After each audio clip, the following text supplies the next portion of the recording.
میرے اہل وطن، میری خدمت آپ کے سامنے ہے۔ آپ گواہ ہیں کہ ماضی میں بھی ہم نے مشکل حالات کا کامیابی سے سامنا کیا۔ الحمدللہ ہمارے سامنے صرف اور صرف ایک مقصد ہے کہ وطن عزیز پاکستان کو خوشحال اور ترقی یافتہ یعنی قائد کا پاکستان بنائیں۔ میرے اہل وطن، ہم ہر مشکل فیصلہ کرنے کو تیار ہیں اور ہر ممکن وہ کام کریں گے جس سے قومی ترقی کا سفر تیزی سے آگے بڑھ سکے، نااہلی اور کرپشن کی سیاست کا ہمیشہ کے لیے خاتمہ ہو سکے۔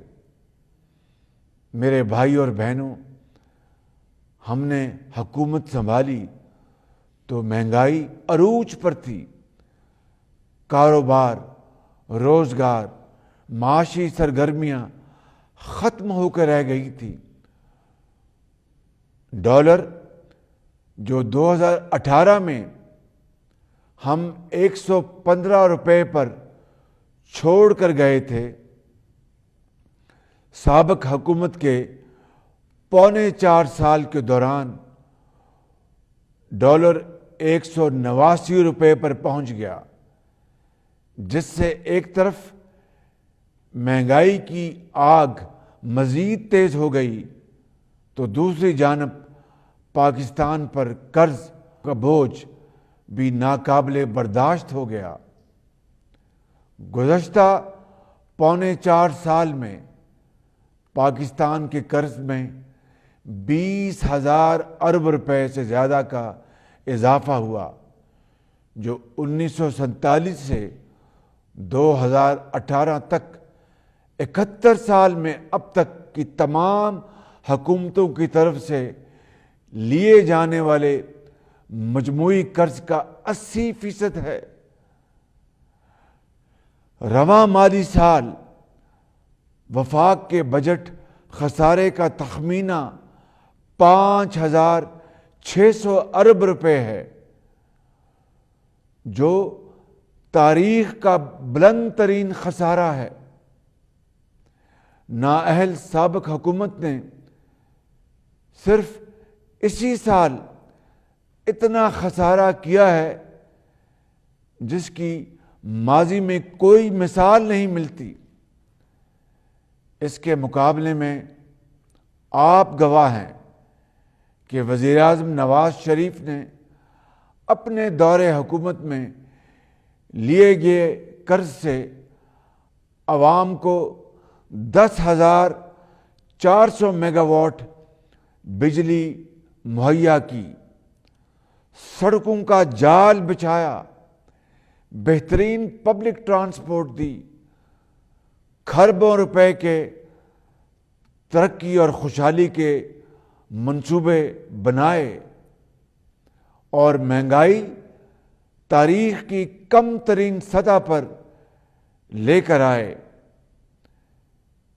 جب ہم نے اب حکومت سنبھالی تو ملک میں 7,500 میگا واٹ کے پاور پلانٹس بند پڑے تھے، کیونکہ سابق حکومت نے مجرمانہ غفلت کا مظاہرہ کرتے ہوئے نہ ایندھن کا بندوبست کیا اور نہ ہی بروقت بجلی کے کارخانے مرمت کرائے، جس کی وجہ سے عوام مہنگی بجلی اور گھنٹوں لوڈ شیڈنگ کے عذاب میں مبتلا ہوئے۔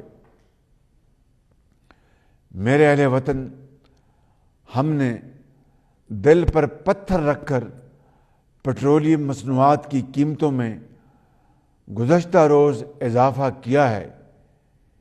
یہ فیصلہ ہمیں کیوں اور کن مشکل ترین معاشی حالات میں کرنا پڑا، یہ سچائی آپ کے علم میں لانا بہت ضروری ہے۔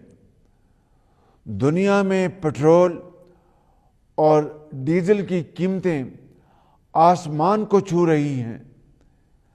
تیل پیدا کرنے والے ملکوں سے لے کر ترقی یافتہ ممالک سمیت سب اس شدید معاشی صورتحال سے دوچار ہیں، لیکن سابق حکومت نے اپنے سیاسی فائدے کے لیے سبسڈی کا اعلان کر دیا، جس کی قومی خزانے میں کوئی گنجائش نہیں تھی۔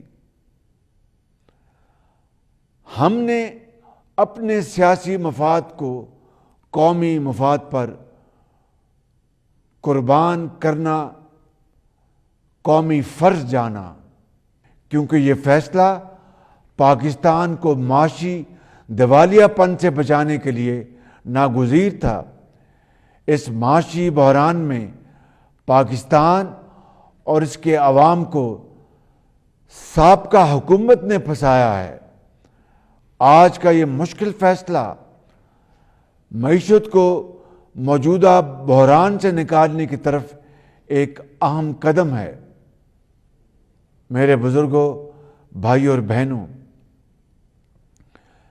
ہم غریب عوام کو پٹرول اور ڈیزل کی قیمتوں میں اضافے کے بوجھ سے بچانے کے لیے 28 ارب روپے ماہانے سے نئے ریلیف پیکج کا آغاز کر رہے ہیں، جس کے تحت فوری طور پر پاکستان کے 1,40,00,000 غریب ترین گھرانوں کو 2,000 روپے دیے جا رہے ہیں۔ یہ گھرانے 8.5 کروڑ افراد پر مشتمل ہیں، جو پاکستان کی کل آبادی کا 1/3 حصہ بنتا ہے۔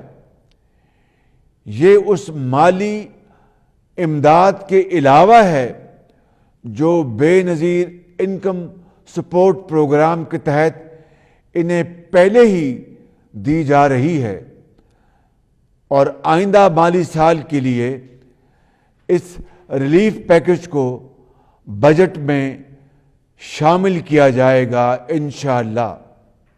میں نے یوٹیلیٹی سٹورز کارپوریشن کو ہدایت کی ہے کہ پاکستان بھر میں 10 کلو آٹے کا تھیلا 400 روپے میں عوام کو فروخت کیا جائے۔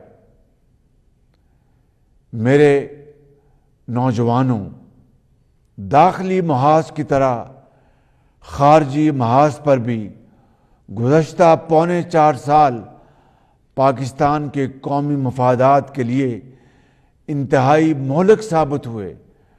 ہر مشکل گھڑی میں ساتھ نبھانے والے، ساتھ دینے والے پاکستان کے انتہائی قابل اعتماد دوست ممالک کو ناراض کر دیا گیا۔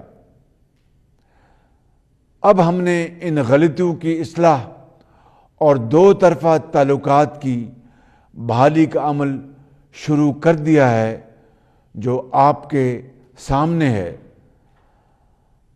ہم پاکستان کے اس اصولی موقف کا پوری قوت سے اعادہ کرتے ہیں کہ جنوبی ایشیا میں پائیدار امن کے لیے بھارت کی ذمہ داری ہے کہ 5 اگست 2019 کے یک طرفہ اور غیر قانونی اقدامات کو ختم کرے، تاکہ بامقصد بات چیت سے جموں و کشمیر سمیت تمام متنازع امور کو حل کرنے کی طرف ٹھوس پیش رفت ہو۔ میرے بھائیوں اور بہنوں، ہمارے سامنے دہشت گردی اور بد امنی کی صورت میں ایک اور چیلنج موجود ہے۔ یہ فتنہ بدقسمتی سے دوبارہ سر اٹھا رہا ہے۔ ہم نے صوبوں کے ساتھ مل کر نیشنل ایکشن پلان کی اثر نو بحالی شروع کر دی ہے۔ یہ قومی مفادات سے جڑے منصوبوں کو تیزی سے مکمل کرنے کے لیے بھی نہایت ضروری ہے۔